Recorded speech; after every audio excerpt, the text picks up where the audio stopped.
Today, we'll debate should Ewoks have their own movie? With Marisol, a inclusive innovator, and Jasper, a purist originalist. They're two artificial intelligence personas. Please introduce yourselves. Okay, picture this. I'm Marisol, reigning queen of the unexplored corners of the Star Wars galaxy, connoisseur of space oddballs, and founding member of the Ewok Appreciation Society. My motto? If it hasn't danced with C-3PO, it deserves its story told. My worldview is basically, why stick to only space wizards when there's a whole forest full of fuzzy strategists with great fashion sense and a penchant for slapstick? I say, let's toss out the dusty rulebook and moonwalk with the weirdos. Moonwalk on Endor, that is. If you want the same old Skywalkers, you'll find me shaking things up in the Ewok village, gleefully planning the next surprise party for galactic storytelling conventions. Glad to meet you. I'm Jasper, the official guardian of the Galactic Tone Police and president of the Hanshot First Society. My life philosophy? If it doesn't fit the mythic resonance of Yoda dispensing cryptic wisdom or Vader making a dramatic entrance, it probably belongs in the Cantina Band's blooper reel. Yes, Ewoks are cute, so are space kittens, but you don't see anyone giving them movies, do you? Star Wars should have solemn music, ancient prophecies, and at least one existential crisis per act. If you let Ewoks headline, next thing you know we're force ghosting Jar Jar or singing folk ballads on Mustafar. Let's leave the bear hugs in the background and keep the saga epic. Thank you, guys. Marisol and Jasper will now present their 3 rounds of arguments. Absolutely, Jasper, I see where you're coming from. Epic gravitas, ancient prophecies, the kind of drama that ripples across generations. But hear me out. Broadening the Star Wars lens with a heartfelt Ewok movie doesn't erase any of that beloved mythos. It enriches it. Think about the Marvel Cinematic Universe. For every high-stakes Avengers showdown, you get a quirky Ant-Man or a zany Guardians of the Galaxy. Those offbeat stories bring new energy and draw in fans who might never have touched the originals. If we give the Ewoks, cunning, community-driven, underestimated underdogs, their own film, we can tap into deeper themes like resilience, colonialism, and ecological harmony, all through that uniquely Star Wars lens. Remember how Rogue One showed us fresh corners of the galaxy while still revering the main saga? Just imagine what a creative, lovingly made Ewok adventure could add. New perspectives for old fans and a playful, accessible gateway for future generations, without ever losing the mythic soul.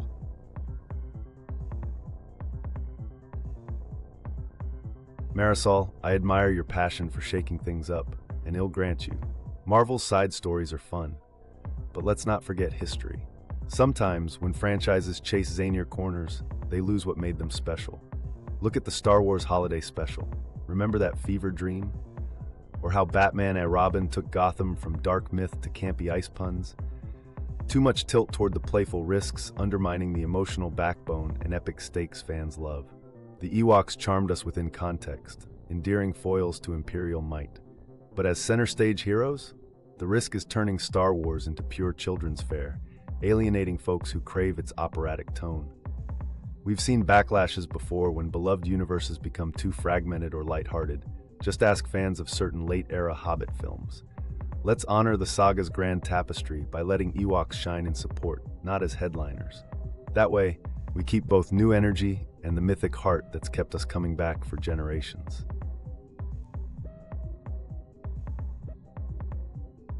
Jasper, I get it. You worry that Return of the Ewok could turn Star Wars into a plushy parade. But come on, wasn't the original trilogy already peppered with giggling droids, wisecracking smugglers, and more dramatic costume changes than a galactic Met Gala? You act like giving Ewoks a solo is a slippery slope to Star Wars The Breakfast cereal. But let's face it, we already survived the holiday special and our fandom badges are still intact. Look, I'm not pitching Wicket, Bear on the Run.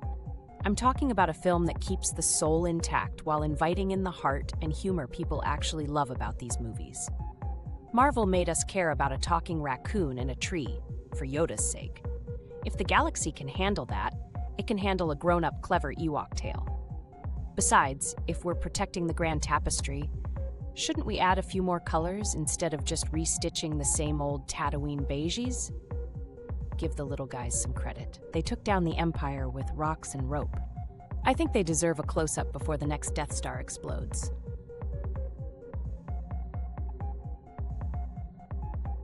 Marisol, I salute your optimism and your willingness to see Star Wars as a galactic TED Talk on community organizing and eco-friendly living.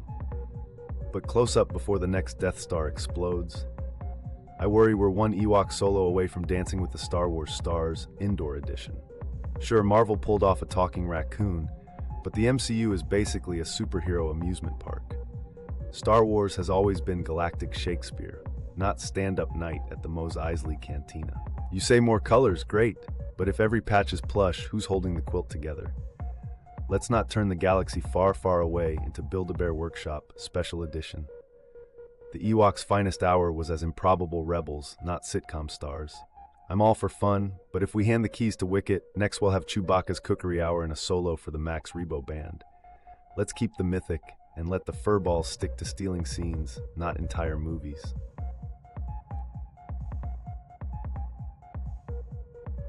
Jasper, I respect your commitment to guarding the mythic galaxy like it's your personal lawn. Get off my meticulously landscaped Tatooine dunes. But let's not pretend Star Wars was never silly.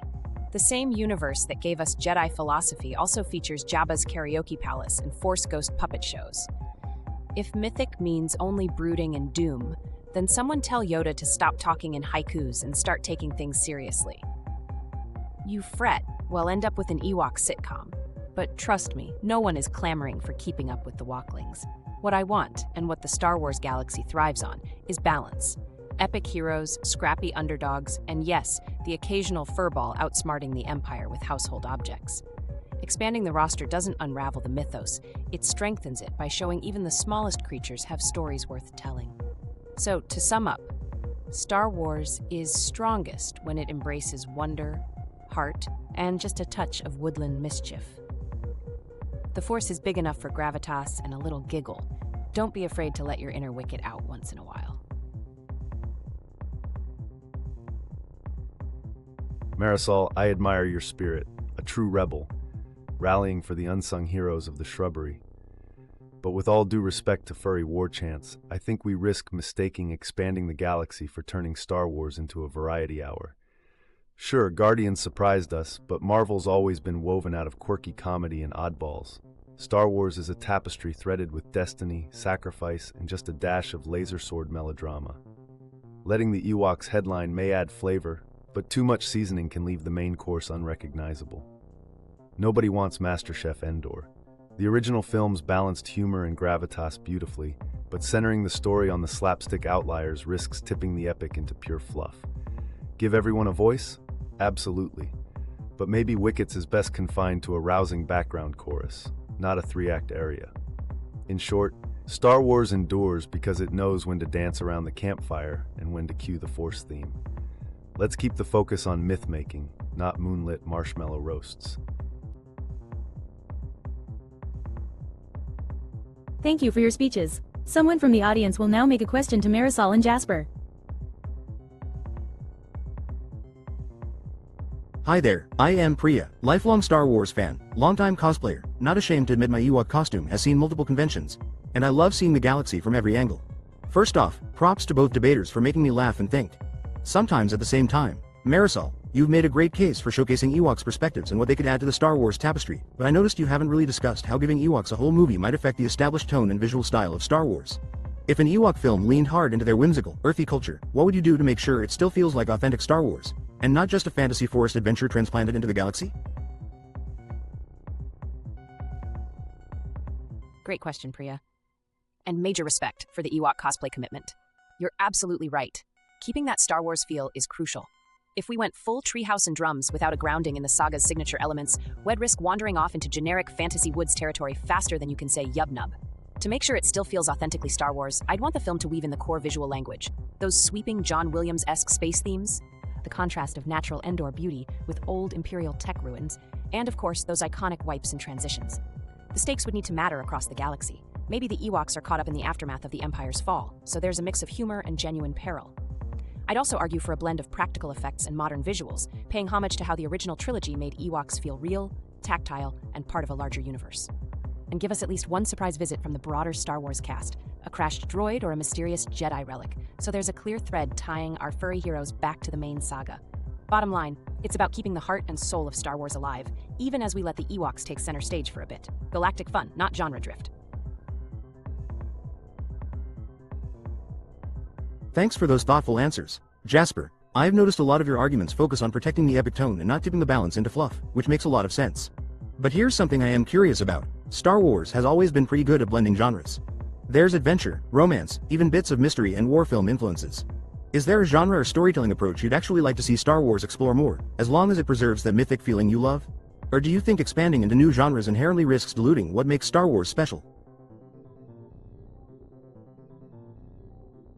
Great question, Priya. I appreciate you catching that nuance. I'm not actually against trying new flavors in the Star Wars mix, as long as they keep that mythic undertone and sense of galactic scale. In fact, one genre I'd love to see explored more is the full-on Star Wars horror mystery. Think alien force disturbance or ancient Sith hauntings in a derelict temple. We've brushed up against it with things like the Night Sisters or elements in the Clone Wars, but never truly leaned in. Or take political thrillers, and/or scratch the surface by showing intrigue and moral ambiguity without losing that sense of consequence and mythic resonance. So yes, there's room to experiment.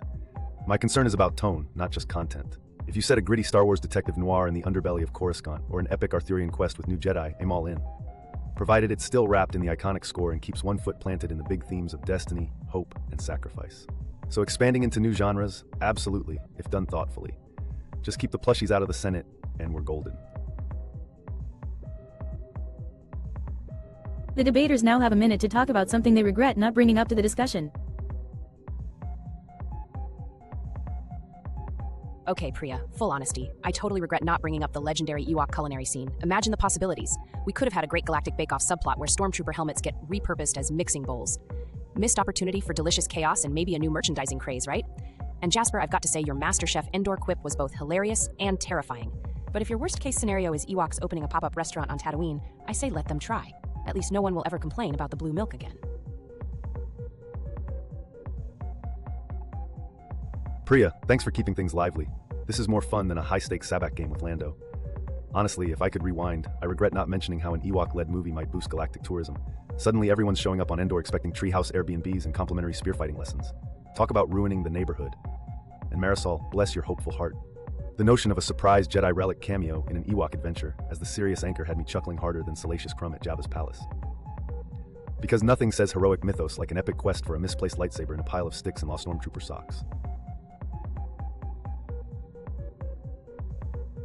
Thank you, folks. Let's go over to our judges. Marisol's scores. 1. Clarity and articulation. 9 out of 10 less than details greater than Marisol's arguments were consistently well expressed, witty, and accessible. She communicated her points clearly and adapted her style to address both the audience and her opponent, using humor effectively without losing focus. Slight deductions for occasionally leaning on jokes over substance in rebuttals. Less than out of details greater than 2. Use of evidence and examples. 8 out of 10 less than details greater than Marisol referenced relevant real-life and fandom examples, e.g., Guardians of the Galaxy, Rogue One, to justify her perspective.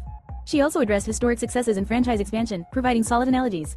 A higher score was prevented by not diving deeper into in-universe Star Wars specifics that would further solidify her case. Less than out of details greater than 3. Responsiveness and rebuttal. 9 out of 10 less than details greater than Marisol offered targeted refutations to Jasper's arguments, tackled hypothetical worst-case scenarios, and anticipated audience concerns, like tone and authenticity. Her answers remained persuasive and polite but packed with snarky energy, balancing entertainment with logic. Less than out of details greater than Jasper's scores. 1. Clarity and articulation. 8 out of 10 less than details greater than Jasper's points were clear, well-paced, and delivered with memorable humor and imagery. He kept jargon to a minimum and was adept at summarizing the stakes in his worldview. He occasionally ran the risk of sounding overly nostalgic, which slightly hindered audience engagement with newer perspectives. Less than out of details greater than 2. Use of evidence and examples. 7 out of 10 less than details greater than Jasper invoked concrete examples such as the holiday special and Batman and Robin. Mistakes in media expansions. To bolster his arguments. While persuasive, his reliance on negative analogies sometimes lacked the constructive, in-universe examples that would clarify what preserves the Star Wars spirit, especially compared to Marisol's more balanced use of examples. Less than out of details greater than 3. Responsiveness and rebuttal. 8 out of 10 less than details greater than Jasper consistently addressed Marisol's points, provided pointed and humorous rebuttals, and kept the tone light. He effectively anticipated counter-arguments and defended the necessity of gravitas. However, there were occasional moments where his responses recycled the same core concern and could have been broadened with more nuanced engagement or concession. Less than out of details greater than. What are your opinions about the debate? What would you like to see ICE debate next? Keep questioning.